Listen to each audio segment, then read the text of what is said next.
Ubusa bwaritse ku nzira, umuyaga urabwarurira, uruvu ruravugiriza, agaca karacuranga, Nyiramusambi isabagirira inanga. Kera habayeho.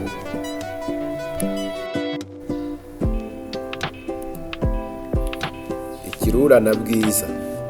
Habayeho umukobwa w'inkumi akitwa Bwiza, kandi akaba mwiza koko. Umuntu wese wamubonaga yumvaga amukunze, ariko nyirakuru akamukunda by'akarusho.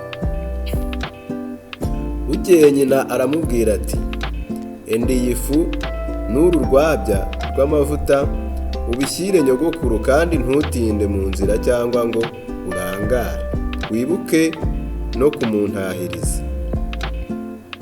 Nyirakuru yari atuye hakurya y'ishyamba, arigezemo ahura n'ikirura, kiriyoberanya.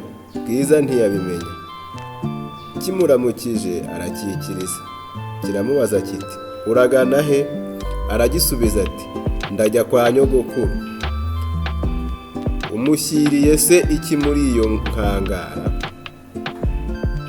Umushyiriye ifu n'amavuta yo kujya arungisha. Nyogokuru wawe atuye he? Atuye hakurya y'iri shyamba, ni rwo rugo rwa mbere uhingukaho. Ikirura kiriyamira kiti: mbega umukobwa mwiza, ariko se ndamuhabwa n'iki ko numva hafi abantu basa ibiti? Yewe hinga nigendere. Taritari no kwa nyirakuru wa Bwiza kimutangayo, gihondagura urugi. Umukecuru abyumvishe aravuga ati: yewe. Ikindi kiti: ni Bwiza, nkuzaniye ifu n'amavuta. Umukecuru ati: kinjira, nta mbaraga mfite zo kubyuka. Ikirura kirakingura, kiraboneza no ku buriri, kimumira bunguri, kiryamira ku buriri bwe, kirimimariza.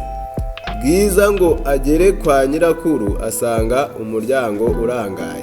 Ati: ko numva ibikoba binkuka. Araboneza no ku buriri, yorosora cya kinyamaswa agira ngo ni nyirakuru. Agize ngo arajya kumuramutsa, yumva atari we akora.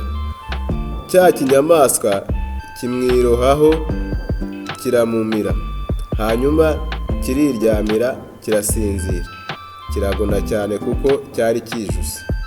Umuhigi arahanyura, yumva umugono wacyo, ati: ni wa mukecuru waha ugona? Nibwo yinjiye mu nzu, ku buriri asanga ari ikirura. Icyo kinyagwa yari yaragihize cyaramunaniye, yanga kukirasa, maze yenda inkota ye agisatura inda. Amaze kugisatura, asangamo wa mukecuru n'umwuzukuru we, abakuramo ari bazima, nacyo kigwaho. Sinjye wahera hahera umugani.